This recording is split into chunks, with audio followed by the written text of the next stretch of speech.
यहाँ रहने वाले लोगों ने स्टे तक दिखा दिया उनको। अच्छा। उसके बावजूद वो लोग नहीं माने। जिस दिन उसने वहाँ पहली ईंट रखी, आप उसे उस दिन रोको। अवैध है तो फिर उन अफसरों पर, उन अधिकारियों पर कार्रवाई हो ना, जिन्होंने अवैध कब्जा होने दिया।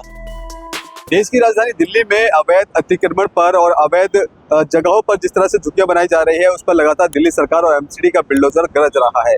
इस वक्त मैं मौजूद हूँ, ये सरिता विहार का इलाका लगता है और यहाँ पर भी अभी कुछ दिनों पहले ही बुलडोजर गरजा है। और ऐसे में लोगों की शिकायतें हैं कि यहाँ पर वो पशुपालन का काम किया करते थे, डेयरी चलाया करते थे, लेकिन जब ये कार्रवाई हुई उनको बताया नहीं गया और इस कार्रवाई के दौरान उनके कुछ पशु हैं, उनको चोटें भी आई हैं और कई पशु अंदर फंस गए थे, लेकिन प्रशासन ने उनको निकलने का समय नहीं दिया।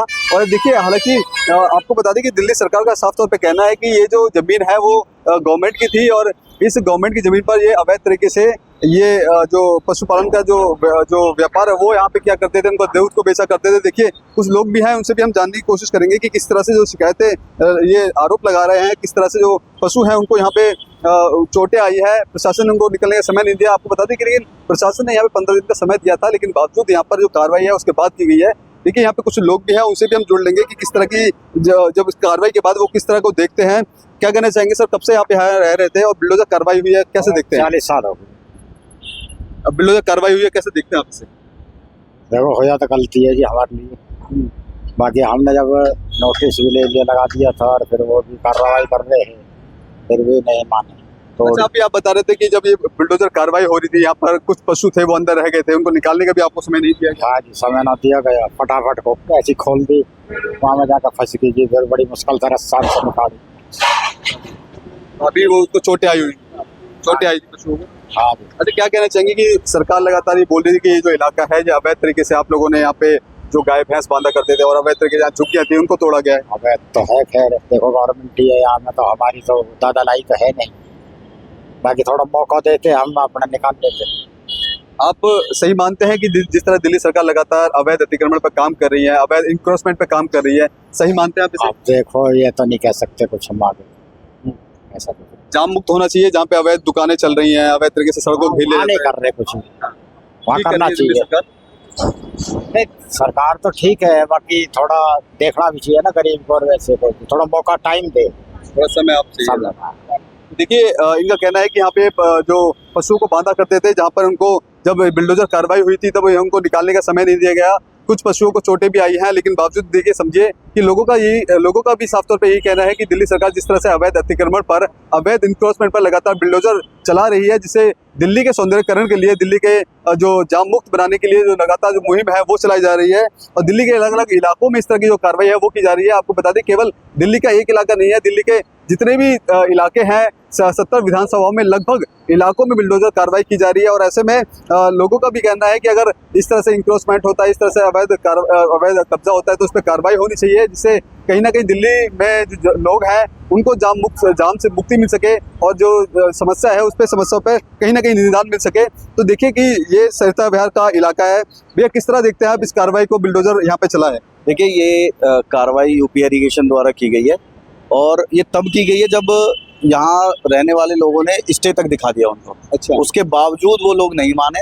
उन लोगों ने सभी लोगों के, यहाँ पर जितने भी यहाँ डेयरिया बनी हुई थी या लेबर क्लास के लोग रहते थे या किसी का और रोजगार जुड़ा हुआ था, उन्होंने सब पे कार्रवाई की।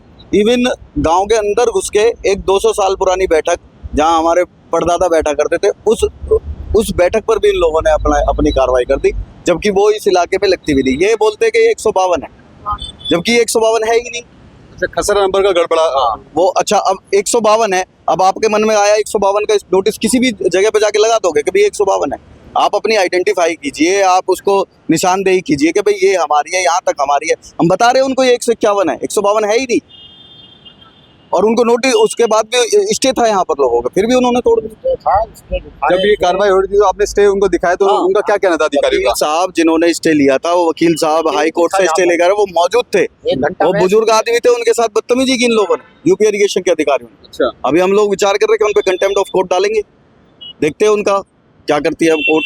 कंटेम्प्ट ऑफ कोर्ट का उन पे हम दावा करेंगे कि उन्होंने कोर्ट की अवमानना की। क्या लगता है कि जिस तरह दिल्ली सरकार लगातार अवैध इंक्रोचमेंट पर, अवैध कब्जों पर कार्रवाई कर रही है, संतुष्ट है आप इससे, सही मानते हैं? देखिए, अवैध इंक्रोचमेंट की जो ये लोग बात कर, देखिए कहीं अगर कोई आदमी रह रहा है, मान लो अब मैं यही मान लेता हूँ वो अवैध है, तो जिस दिन उसने वहाँ पहली ईंट रखी आप उसे उस दिन रोक दीजिए।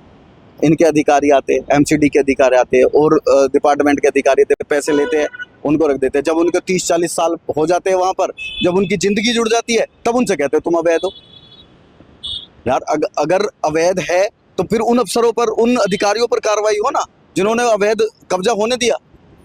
एक आदमी की ज़िंदगी जुड़ गई, उसके बच्चे पल रहे हैं, उसके पोते पड़ोते हो गए, 40 साल 50 साल बाद आके कहते हो तुम अवैध हो। ये कैसे अवैध? पटवारी पैसा दे रहा था और वो पैसे लेके जाते हैं, यूपी इरिगेशन के अधिकारी पैसे लेके जाते हैं। कुछ नाम जानते हैं आप, कौन आपसे पैसा लेकर के जाता है? एग्जैक्ट नाम तो नहीं पता क्योंकि लगातार बदलते रहते हैं। लेकिन मैं कह रहा कितना पैसे देते थे आप? हूँ नहीं, मैं क्या लोगों के व्यक्तिगत रूप से मैंने किसी को पैसा दिया, मैं वो बात नहीं कर रहा, लेकिन लोग पैसे देते हैं और वो लेते हैं। वरना तो फिर आज 40 साल बाद कैसे अवैध हो गए हैं, जो 40 साल तक अवैध नहीं था। या तो आइडेंटिफाई तो करोगे तुम्हारा है कौन सा। तुम किसी पे भी आके नोटिस लगा दोगे। अभी गाँव के घरों में पक्के मकानों पर 5-5 4-4 मंजिल बने हुए 100-100 साल 200-200 साल पुराने मकानों पर नोटिस लगा दिए। जहां हमारी चौपाल है, जो हमारी 700 साल पुरानी चौपाल है, उसके बराबर में एक मकान पर नोटिस लगा दिया, कह रहे 700 साल पुराने जी तुम अवैध थे। 700 साल कमाल करते हैं, इन्हें पता ही नहीं है कहाँ लगा रहे।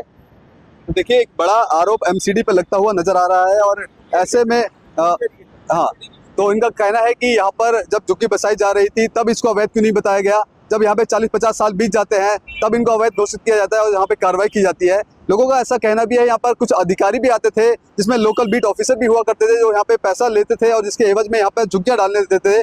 उन पे भी कार्रवाई होनी चाहिए। एमसीडी अगर इन गरीब लोगों पे कार्रवाई कर रहा है तो उन लोगों पे भी कार्रवाई होनी चाहिए।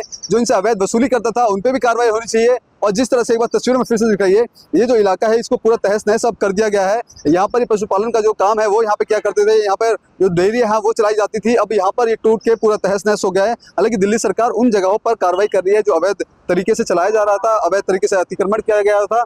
अब ये तमाम झुग्गियां हैं वो तोड़ के तहस नहस कर दी है। अब ऐसे में देखना होगा कि जिस तरह से लोग लगातार एमसीडी के और दिल्ली पुलिस के लोकल ऑफिसर पर आरोप लगाते हुए दिख रहे हैं कि वो पैसा लेते थे इन झुग्गियों को लगाने के लिए, तो इस कार्रवाई के बाद इनका मानना है कि उन अधिकारियों के ऊपर भी कार्रवाई हो। और साथ ही साथ जिस तरह से इन्होंने ये भी बताया कि ये खसरा नंबर का कुछ गड़बड़ है, किसी और खसरा नंबर पर ये कार्रवाई होनी थी लेकिन दूसरे पे हो गई। अब ये कोड ऑफ कंडक्ट का उल्लंघन मानते हैं और इसका जो चैलेंज है वो दिल्ली हाईकोर्ट में करेंगे। अब ऐसे में देखना होगा कि इस मामले के बाद क्या कुछ दिल्ली सरकार या फिर एमसीडी सरकार एक्शन देगी, ये देखना बेहद दिलचस्प होगा। कैमरा पर्सन कमलेश कुमार के साथ मैं संजय सक्सेना, punjabkesi.com, दिल्ली। अगर आप ताज़ा खबरों के साथ हमेशा जुड़े रहना चाहते हैं तो अभी हमारे YouTube चैनल पंजाब केसरी दिल्ली को सब्सक्राइब करें। साथ ही Facebook और Instagram पर भी हमें फॉलो करना ना भूलें। आपका समर्थन ही हमारी ताकत है। धन्यवाद।